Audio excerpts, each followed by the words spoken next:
Hey, War Pugs. So today we're going to be checking out something from the Templin Institute. This is on the Chimeran War from the Resistance franchise. Now, I don't know much about Resistance at all. I did like the previous things I've seen about this. This has mostly come from the Templin Institute. This was requested by Captain Rex in the Other Requests tab, and it's got a lot of votes. So apparently people want me to take a look at this. Guys, I don't know how to address what's going on with the request tab. There are so many requests, it's just absolutely silly at this point. It is absolutely silly at this point. So, I've got to figure something out. I don't know if I'm going to keep on doing things the way I'm doing them because, good Lord, I have over 300. It's crazy. But, all that being said, it's the worst, it's the best possible kind of problem to have. It's the best possible kind of problem to have. Guys, let's get into this. We have enjoyed some stuff from the Templin Institute before, and we will do so now. The Chimeran War from Resistance. Let's go.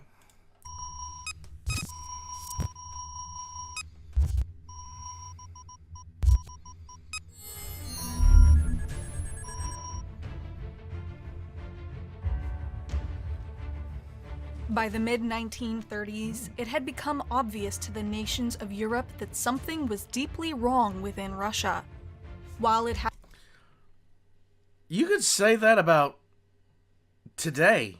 successfully defeated the Bolshevik Revolution more than a decade earlier, the Russian Empire had seemingly never recovered, and the entire nation had retreated into a self-imposed isolation, driven, it was said, by the increasing paranoia of the Tsar. With strange broadcasts and reports intercepted from deep within the country, it was suspected that this isolation might have been intended to conceal a general mobilization, and the United European Defense, or UED, was established in response. Slowly but surely, a clearer picture began to come together of what was truly happening inside Russia. Entire villages and then towns had been abandoned, and strange creatures, believed to have been the result of a Russian experiment gone wrong, were spotted across the country. Don't look up the sleep experiment. Do not look up the Russian sleep experiment. You have been warned.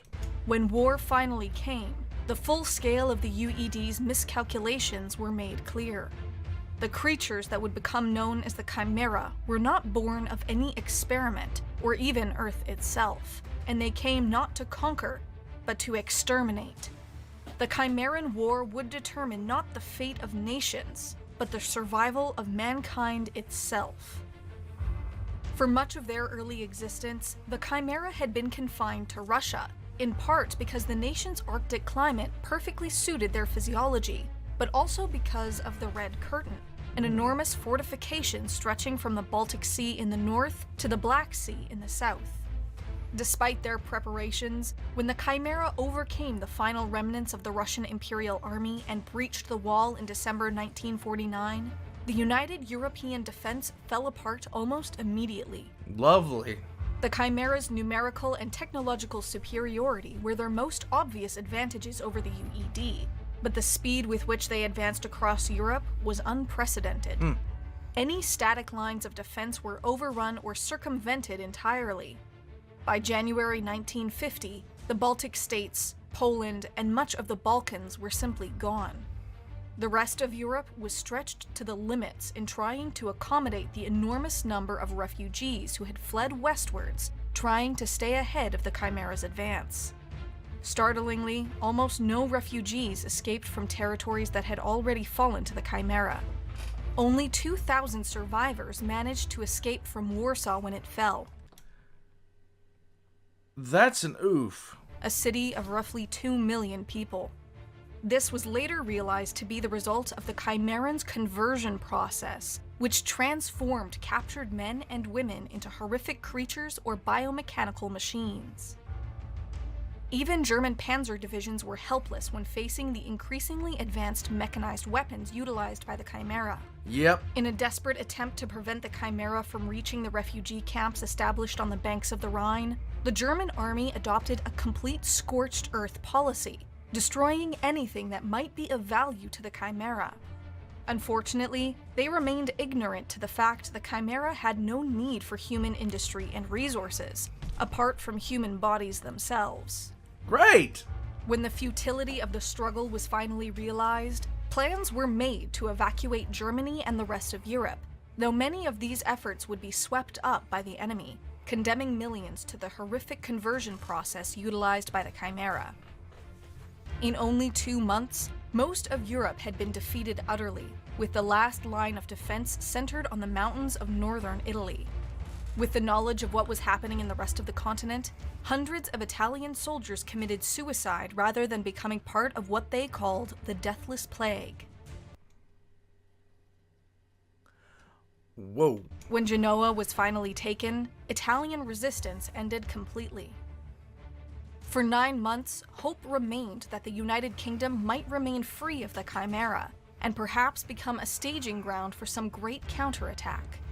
In October 1950, however, the Chimera crossed the Channel, having secretly tunneled beneath it. The British Army fared no better than their counterparts on the continent. The primary British headquarters in London was flooded by Chimeran creatures, and its 14,000-man garrison was trapped and left to die. Oh, that With sucks. this, the tattered remnants of the British military retreated from the cities, intending to wage a guerrilla campaign until reinforcements from the United States could arrive. In July 1951, after months of negotiations, a joint British-American strike on London, Operation Morningstar, successfully destroyed an enormous Chimeran tower. Skyscraper-sized structures raised in every territory conquered by the Chimera. I The remember London this. Tower in particular seemed to be at the center of some type of Chimeran network, and with its destruction, every Chimeran creature across the British Isles died en masse. Among the most important intelligence gained during the operation was the knowledge that the Chimeran towers seemed to have been excavated rather than constructed, and could be the key to their defeat. With the defeat of the Chimera in Britain, the British military was contacted by the Maquis, a resistance organization gathered from the remnants of the UED. The Maquis. Nice Star Trek reference. They intended to replicate the success of Operation Morningstar and destroy a Chimeran network centered in Paris. A method of resisting the Chimera's conversion process was discovered during the campaign, and together with the destruction of the Paris hub tower, delivered to the Chimera the largest decisive defeat since the start of the war. The Maquis and their British allies pushed onward into Russia, hoping to find some secret that might reverse their fortune. Ultimately, the respite gained here was short-lived. The Chimera had developed new conversion methods, and worse yet, began constructing fleets of battleships intended to reach the yet unconquered nations across the Atlantic and Pacific Oceans. Yay! In August 1951, the Chimera invaded Canada and the United States, testing local resistance with small-scale yet highly damaging strikes. President Noah Grace, believing a military victory to be impossible, enacted Project Omega, a top-secret contingency plan that proposed negotiating a truce with the Chimera, sacrificing the rest of the planet if the United States were left in peace. The plan hinged on a Chimeran entity known as Daedalus, the only creature yet encountered capable of high-level communication. Despite its capture, Daedalus was only amused by the proposal, and President Grace was later executed for his betrayal of mankind. Thank you. Prepared to make a final stand in the heart of the country, the United States constructed the Liberty Defense Perimeter, a safe zone in the nation's interior surrounded by heavily armed defense towers. That works. Between 1952 and 1953, the Chimera overcame their natural inability to survive in higher temperatures and swept through Africa and Asia. As in Europe, they unearthed enormous towers and herded the surviving population into vast conversion centers. The Royal Navy managed to evacuate roughly 170,000 civilians, with the rest left to fend for themselves. Additional attacks occurred in South America and Australia, and every city with a population over 100,000 was targeted for conversion. Great! In May 1953, the final campaign of the war began when the enormous Chimeran warships constructed across the conquered territories of the world arrived on both coasts of the United States. Resistance to the invasion lasted only 8 days before the Liberty Defense Perimeter was breached, and the 80 million people trapped within it were killed. In one last desperate gambit, remnants of the American military attempted to destroy the Chimeran fleet which had gathered over the Chicxulub crater in Mexico. The detonation of an atomic bomb annihilated many of the Armada's warships, and Daedalus himself was killed in the attack. But the explosion had the unintended effect of opening a direct rift to the Chimera's homeworld. Well, isn't that just peachy? By 1957, 90% of the human population had been killed or converted, and any semblance of organized military resistance was over, and with it, the Chimeran War. With additional soldiers for their army no longer needed, the conversion camps were dismantled, and any survivors were simply exterminated by the Chimera whenever found. Mankind was reduced to a few scattered communities.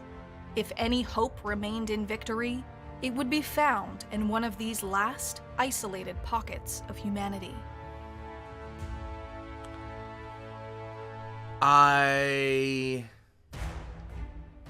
In High Command, the Templin Institute investigates the greatest battles, conflicts, and wars from across alternate worlds. If you have... So, I love the setup of this. So, the first video I saw on this was actually on the Chimera itself. And it kind of let me know what happened at the end of all this. But if this was, like, with this being a game, if I didn't know the end already, I'd want to play it. Kind of the same way I want to play Frostpunk and Frostpunk 2. The setup for this, the lore behind it, is actually really good. I am not the kind of person that likes, I don't like extraterrestrial movies where people have a shot. I like it where it's realistic. Aliens are coming, you're screwed. That's pretty much the whole thing. Aliens are coming, you're absolutely screwed. There's nothing you can do about it. Just deal. It's happening. It's gonna happen. So when I watch certain movies like Battlefield Los Angeles, which is a good movie, don't get me wrong. I can like a movie while still admitting its flaws. The aliens in Battlefield Los Angeles were so weak it was absolutely pathetic. But if an actual alien species came to Earth, it would be an utter wash. It would be an utter and complete wash, unless they were complete pacifists that hadn't fought a war in 10,000 years and didn't even really know what the concept was. It would be an utter wash. In any case, this was really, really, like, if this had been part of a marketing campaign, I would have loved to have seen it. I would have absolutely loved to have seen a marketing campaign done in this style for this game. I would have definitely tried to pick it up. All things considered, guys, this was the Templin Institute on the Chimeran War. All of their links are going to be in the description down below right next to my own. I'm going to head out from here. Thank you for the recommendation. I'm an idiot, guys. I keep on there are 13,000 things in my head to say, and sometimes you just can't say anything. That's how I am today. It is, after all, officially for me, it's getting towards the middle of the week for me. So my brain isn't functioning. It is what it is, guys. God, I'd love to see more about this. I really would. I like these kinds of stories where there's just no where it's treated seriously, where there's not much of a chance, where there's actually treated like actual consequences will happen. If anybody played this game, please let me know how it was. And as far as everything else goes, I'll catch you Warpugs next time. Something was wrong in Russia. That's the statement of the year.